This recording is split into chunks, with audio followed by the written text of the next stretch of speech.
आइए समझते हैं जापानीज स्टोरी दैट इज कुमो नो हितो द स्पाइडर थ्रेड्स। ये लिखी हुई कहानी है अकुतागावा, जो जापानीज राइटर हैं शुवा पीरियड के, और जापानीज लिटरेचर में जापान के 12th स्कूल में पढ़ाया जाता है।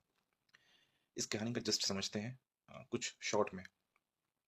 ये कहानी का जो मेन कैरेक्टर है खानदा था, जो एक क्रिमिनल मेंटालिटी का होता है, और अपनी ज़िंदगी में उसने कई मर्डर किए, लोगों को सताया, डकैती, लूटपाट, जघन्य अपराध जैसे चीज़ों में शामिल था इन इन द स्टोरी।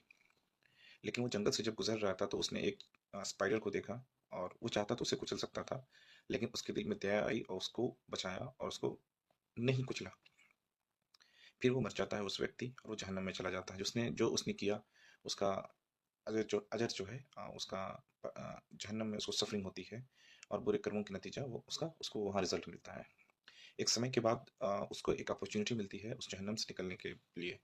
तो वो देखता है जहन्नम में कि एक वाइट रेशा जो तार होता है, वो जहन्नम में उसको चमकती नजर आती है, और वो उसे पकड़कर निकलने की कोशिश करता है। काफी अरसों तक वो चढ़ रहा था, चढ़ते चढ़ते चढ़ते एक समय के बाद उसने पलट कर नीचे देखा, और देखा तो काफी लोग उसी रस्सी को पकड़ते हुए ऊपर चढ़ रहे थे। उसने सोचा कि ऐसा करेंगे तो सभी लोग निकल जाएंगे मेरे साथ साथ, तो ये मेरे लिए आया है तो हम ही निकलेंगे इसमें से, मैं ही स्केप करूंगा। तो उसने क्या यही सोचा, जैसे ही उसने ये सोच रहा था, उसके दिमाग में एक बात और आई कि ये रस्सी हो भी सकता है कि टूट जाए, ज्यादा लोग इसको पकड़ कर चढ़ने की कोशिश करें तो। और फाइनली टूट गई, और वापस से खामदाता जो है उस जहन्नम में चला जाता है।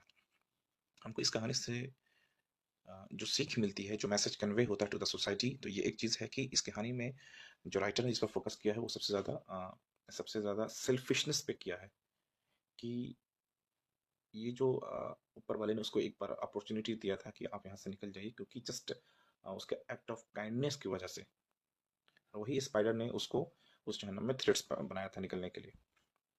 लेकिन वो अपॉर्चुनिटी लॉस कर जाता है उसकी सेल्फिशनेस की वजह से। ठीक है। तो अब हम ये समझने की कोशिश करेंगे लिटरेचर के थ्रू कि ये कहानी जो है बुद्धिज्म फिलोसफी से कैसे कनेक्ट होती है।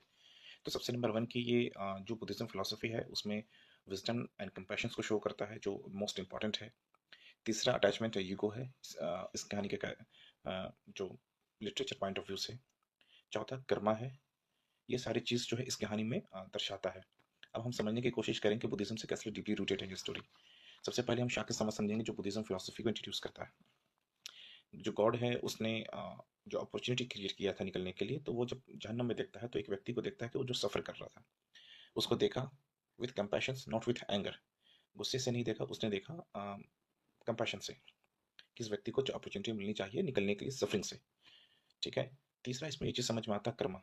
तो बुद्धिज्म में सिखाता है कि अगर आप बुद्धिज्म की जो टीचिंग है कि अगर आप जो एक्ट कीजिएगा, चाहे गुड डिड, अच्छी चीज बुरी चीज, उसका रिजल्ट आपको मिलेगा, नेवर एवर फॉरगेटन।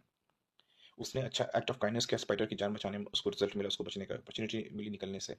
दूसरा, उसने बुरा सोचा, उसका भी रिजल्ट उसको मिला। अब हम समझेंगे कर्म, ये तो हो गया कर्मा। अब समझेंगे हम कंपैशंस। कंपैशन ये है कि जो खानदाता है उसका एक्ट ऑफ काइंडनेस की वजह से उसने सेव किया एक स्पाइडर की जिंदगी, बट वो इनकम्प्लीट कंपैशन था। उसने दूसरों के बारे में नहीं सोचा, जो वो रस्सी पकड़कर वापस निकलना चाह रहे थे, वो सिर्फ अपने बारे में सोचा। तो ये इनकम्प्लीट कंपैशन था, जो बुद्धिज्म में टीचिंग सिखाता है। चौथा इसमें अटैचमेंट एंड ईगो।